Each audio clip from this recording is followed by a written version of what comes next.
السلام علیکم ورحمۃ اللہ وبرکاتہ۔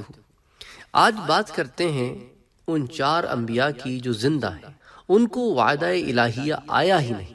ان چاروں میں سے 2 تو آسمان پر ہیں اور 2 زمین پر۔ حضرت خضر علیہ السلام اور حضرت الیاس علیہ السلام زمین پر ہیں، اور حضرت ادریس علیہ السلام اور حضرت عیسیٰ علیہ السلام جو ہیں وہ آسمان پر ہیں۔ ملفوظات اعلیٰ حضرت میں صفحہ نمبر 484 پر یہ تفصیل آتی ہے۔ حضرت ادریس علیہ السلام کے آسمان پر جانے کا واقعہ جو ہمارے سامنے آتا ہے وہ یہ کہ آپ علیہ السلام کے واقعے میں علماء کا اختلاف ہے۔ اتنا تو ایمان ہے کہ آپ آسمان پر تشریف فرما ہیں۔ قرآن عظیم میں ہے وَرَفَعْنَاهُ مَكَانًا عَلِيًّا، یہ سورہ مریم کی آیت ہے کہ ہم نے اسے بلند مکان پر اٹھا لیا۔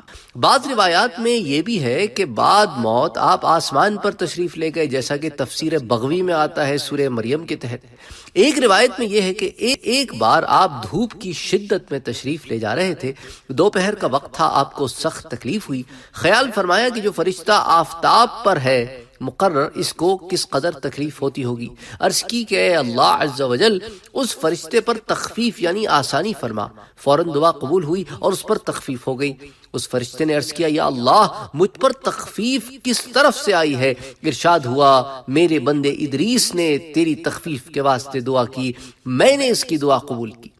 عرض کی مجھے اجازت دے کہ میں ان کی خدمت میں حاضر ہوں۔ اگر آپ کو یاد ہو کہ پچھلے درس میں نے آپ سے ذکر کیا تھا کہ ایک فرشتے نے اللہ تعالیٰ کی بارگاہ میں یہ عرض کیا کہ میں ادریس علیہ السلام سے ملنے زمین پر جانا چاہتا ہوں، جو حضرت عبداللہ ابن عباس والی روایت تھی، اور میں نے آپ سے ذکر کیا تھا کہ زاد المسیر میں اس کو روایت کیا گیا، ابن جوزی نے اسے روایت کیا ہے سورہ مریم میں اسی آیت 57 کے تحت، جس کا میں نے آپ ذکر کیا کہ وَرَفَعْنَاهُ مَكَانًا عَلِيًّا، تو اس کے آنے کی وجہ جو ہے وہ اس روایت میں آ رہی ہے۔ تو اس لیے میں نے یہ روایت یہاں روکی تاکہ آپ کو ایک ریفرنس دوں۔ اس روایت میں اس فرشتے کے آنے کی وجہ یہ تھی کہ یہ وہ فرشتہ تھا جو آفتاب پر مقرر تھا، اور حضرت ادریس علیہ السلام کی دعا کی وجہ سے اس پر تخفیف ہوئی، اس لیے وہ حضرت ادریس علیہ السلام کے پاس آ کر آپ سے ملنا چاہتا تھا۔ تو بہرحال اللہ تعالیٰ نے اس کی عرض قبول کی اور اسے اجازت ملی تو حاضر ہوا، تمام واقعہ بیان کیا اور عرض کیا کہ حضرت کا کوئی مطلب ہو تو ارشاد فرمائے۔ تو فرمایا کہ بھئی ایک مرتبہ جنت میں لے چلو۔ عرض کی کہ یہ تو میرے قبضے سے باہر ہے، لیکن اسرائیل علیہ السلام سے میرے دوستانہ ہے، ان کو لاتا ہوں، شاید کوئی تدبیر چل جائے۔ غد اسرائیل علیہ السلام آئے، آپ نے ان سے فرمایا، انہوں نے عرض کیا کہ حضور بغیر موت کے تو جنت میں جانا ہو نہیں سکتا۔ تو فرمایا کہ بھئی ٹھیک ہے، روح قبض کر لو۔ تو انہوں نے بحکم خدا ایک آن کے لیے روح قبض کی اور فوراً جسم میں ڈال دی۔ آپ نے فرمایا بھئی مجھ کو دوزخ و جنت کی سیر کراؤ۔ حضرت اسرائیل علیہ السلام دوزخ پر لائے، طبقات جہنم کھلوائے، آپ دیکھتے ہی بے ہوش ہو کر گر پڑے۔ حضرت اسرائیل علیہ السلام وہاں سے لے آئے، جب ہوش ہوا تو عرض کیا یہ تکلیف آپ نے اپنے ہاتھوں سے اٹھائی، پھر جنت میں لے گئے۔ وہاں کی سیر کرنے کے بعد اسرائیل علیہ السلام نے چلنے کے واسطے عرض کیا تو آپ نے التفات نہ فرمایا، پھر دوبارہ عرض کیا، آپ نے جواب نہ دیا۔ پھر جب انہوں نے عرض کیا تو فرمایا اب چلنا کیسا، جنت میں آ کر بھی کوئی واپس جاتا ہے؟ اللہ تعالیٰ نے ایک فرشتے کو ان دونوں میں فیصلہ کرنے کے واسطے بھیج دیا۔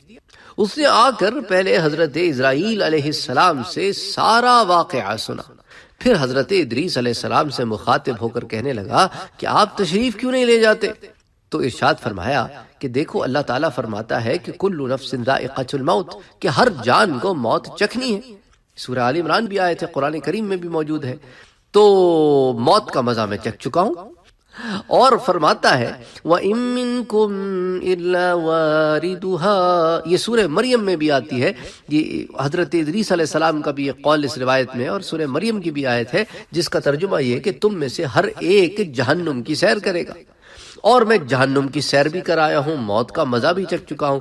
اور اسی طرح اللہ تعالیٰ فرماتا ہے وَمَا هُم مِّنْهَا بِمُخْرَجِينَ، اور وہ لوگ جنت سے کبھی نہیں نکالے جائیں گے۔ یہ سورۃ الحجر کی آیت ہے۔ تو اب میں جنت میں آ گیا ہوں، کیوں جاؤں؟ سبحان اللہ، سبحان اللہ۔ تو پھر اللہ تعالیٰ کا حکم ہوا کہ میرا بندہ ادریس سچا ہے، اس کو چھوڑ دو۔ تو ملفوظات اعلیٰ حضرت صفحہ نمبر 485 پر یہ تفصیلات ہمارے سامنے آتی ہیں۔ واللہ اعلم بالصواب۔ ساتھ ساتھ آپ کو میں ایک دو قول اور بھی سنا دوں۔ حضرت معمر علیہ کا ایک قول ہے، وہ فرماتے ہیں کہ ہمیں یہ بات پہنچی ہے کہ جب حضرت ملک الموت کو کسی کی روح قبض کرنے کا حکم نہ دیا جائے تب تک وہ نہیں جانتے کہ کس کا وقت پورا ہو چکا ہے۔ یہ موسیع ابن ابی دنیا میں آتی ہے، یہ حدیث 233 کے تحت۔ اسی طرح حضرت ابن جریج رحمۃ اللہ علیہ فرماتے ہیں کہ ہمیں یہ بات پہنچی ہے کہ حضرت ملک الموت علیہ السلام سے فرمایا جاتا ہے فلاں دن اور فلاں وقت میں فلاں شخص کی روح قبض کر لو۔ اسے بھی موسیع ابن ابی